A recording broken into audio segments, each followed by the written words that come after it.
Can you imagine if you and your brothers and sisters and your best friends went on a vacation and your mom just said, you know what, do whatever you want, explore the place, just come back before dark? Wouldn't you lose your mind, right? And so that's what these kids did. They would spend the entire day literally in forests learning to survive. They would be picking up sticks, they would be picking up flowers, climbing up trees, falling back down, finding strange animals. And that was his childhood. Every weekend of his childhood would be like this.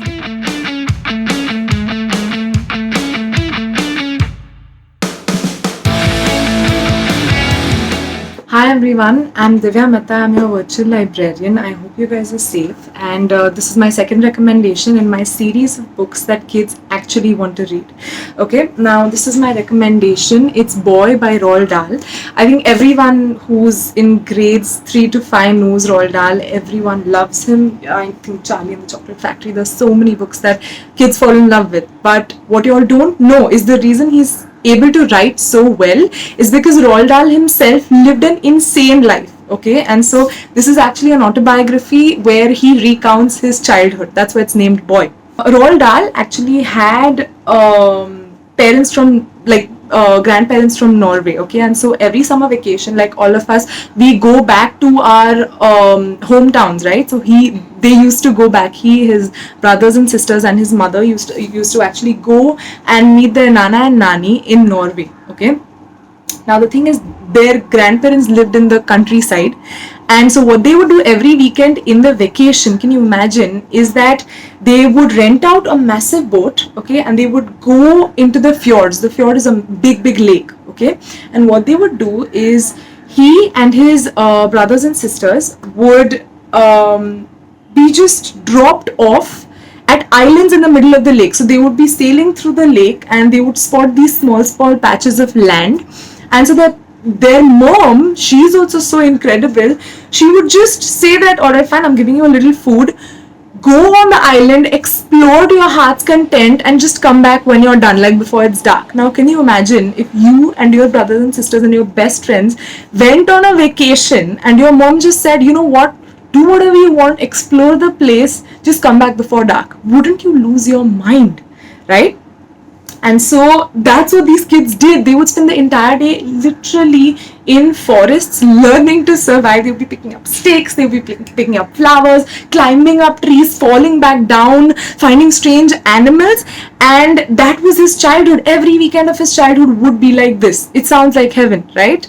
And if that's not enough, he also had these experiences at school. Like for example, it's a prank he played at school where he and his friends, while going to school, they actually had this small shop where they would they would pick up sweets and stuff. It was on the way to school because he used to walk to school.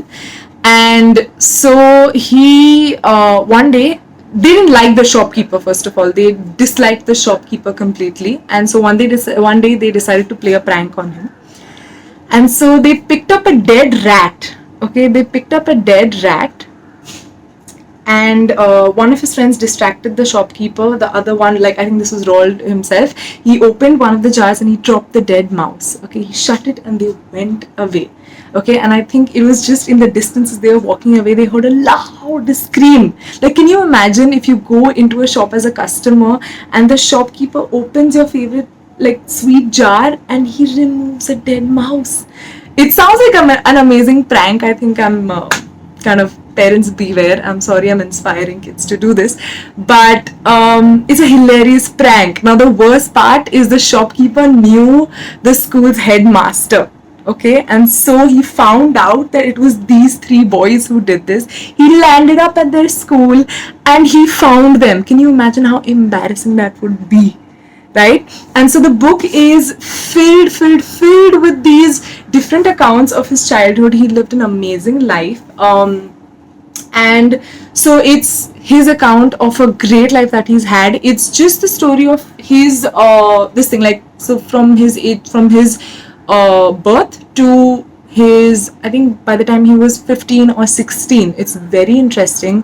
It's very easy to read as well. I think this is a relatively longer book from what I recommended last. I think it's 220 pages. It's still very easy to read and it's hilarious. Like, you'll be laughing throughout. Yeah, that's my recommendation for today. Boy by Roald Dahl. Trust me, if you've enjoyed Witches, if you've enjoyed Charlie and the Chocolate Factory, if you've enjoyed James and the Giant Peach, this has to be the next book you read. Okay, it's that good. All right. That's sort of it. I hope you I hope you like the book. It's available on Amazon, Flipkart, wherever you need to find it. And yeah, I hope you guys are staying safe. I hope y'all are reading. Most importantly, I hope you fall in love with stories through these recommendations just like I did. Okay, so I'll be back with another recommendation, and if you need more recommendations, if you kind of like this book and but you don't want to read it and you want a similar book, please get in touch. And I would love to help you guys find stories that you love. All right, so that's it for today, and I hope you're safe. I hope you have a great time. All right, bye.